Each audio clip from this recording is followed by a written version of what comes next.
Hello दोस्तों, आप लोग कैसे हैं। हमारी आज की कहानी है पराई बहू। घर की जिम्मेदार बहू थी सुधा। बड़े से लेकर छोटे तक सबका ख्याल रखती, किसी को भी शिकायत का मौका नहीं देती थी। पर फिर भी कई बार असहज हो जाती थी। कई बार जब घर के अन्य सदस्य बैठकर बातें कर रहे होते, उसके आते ही चुप हो जाते।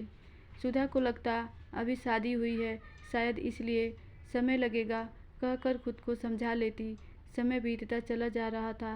जब उसकी नंद सीमा की शादी हुई, तब भी सास ने उसके गहनों में से कुछ गहने दे दिए, यहाँ तक कि उसके मायके का सेट भी दे दिया। सुधा ने कुछ नहीं कहा, यह सोचकर कि हम एक परिवार हैं। वह सबके लिए निस्वार्थ भाव से करती रही, पर वह असहजता खत्म ही नहीं हो रही थी। पति देव नीरज तो मौन दर्शक बने देखते रहते। सुधा ने जब भी कुछ कहना चाहा तो इतना कस के डपट दिया कि दोबारा उसकी हिम्मत नहीं पड़ी।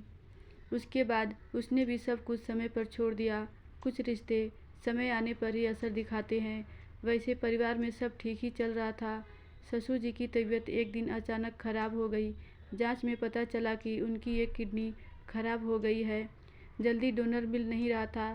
सारे टेस्ट करवाए गए तो सुधा का ब्लड ग्रुप मिल गया और उसने भी सहर्ष हामी भर दी, यह सोचकर कि अपने पिता के लिए भी तो वह यही करती। सब लोग उसके आभारी थे और उसकी प्रशंसा कर रहे थे, पर वह असहजता अभी भी महसूस करती थी।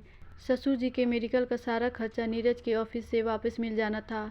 एक दिन सुधा कुछ कागज़ देख रही थी, तभी उसमें नीरज के बीमा के कागज़ मिले, जो उन्होंने कुछ दिन पहले ही करवाया था। वह कागज़ देखकर सुधा हैरान रह गई। पति ने नॉमिनी में अपनी माता और उनके न रहने पर अपने पिता का नाम लिखवाया था।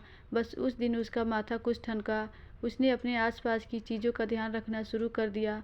एक दिन रात के खाने के बाद सब लोग बातें कर रहे थे और सुधा रसोई साफ कर रही थी। तभी पति का फ़ोन बजा। फ़ोन अपने कमरे में था तो वह बैठक में देकर चली गई। उसने देखा सब लोग उसके बारे में ही बात कर रहे हैं। उसकी सास बोल रही थी, बहुओं के हाथ में रुपए पैसे नहीं रखने चाहिए, वरना फिर ये सुनेंगी नहीं। मैंने तो बड़ी होशियारी से उसके मायके के गहने भी सीमा के शादी में दिलवा दिए और यहाँ के गहने अपने पास रखे हैं, कभी दूंगी नहीं उसे। ससुर जी भी बोले, सही कह रही हो, पैसे से तो मजबूती आती है। फिर ये सर चढ़ के बोलेंगी। चलो, उसने अपनी किडनी भी दे दी, हमारे तो सारे पैसे बच गए। उसे उम्मीद थी कि उसका पति नीरज तो कुछ बोलेगा। वह भी बोला, हाँ माँ, सही कहा आपने। तभी तो मैंने अपने सारे अकाउंट में बीमे में आप लोगों का नाम पड़वा रखा है, उसका नाम नहीं। यहाँ तक कि मैंने जो नया मकान खरीदा है वो भी अब आपके ही नाम है, उसका नाम कहीं नहीं लिखवाया। सास ने कहा, हाँ बेटा, बहुएं आती तो दूसरे घर से ही हैं, पता नहीं अपने मायके क्या दे दें, इनको तो खाली ही रखना चाहिए। ये सारी बातें सुनकर सुधा को ऐसा लगा जैसे कान में किसी ने गर्म शीशा उड़ेल दिया हो। क्या परिवार को अपनाना सिर्फ बहू का फर्ज होता है? ससुराल वाले का कोई फर्ज नहीं होता कि जो लड़की अपना घर परिवार सब कुछ छोड़कर आई है उसको भी प्यार और अपनत्व मिले? क्यों इतना सब करके भी वह आज तक पराई है? क्यों? धन्यवाद दोस्तों। आशा करती हूँ ये कहानी आपको ज़रूर अच्छी लगी होगी।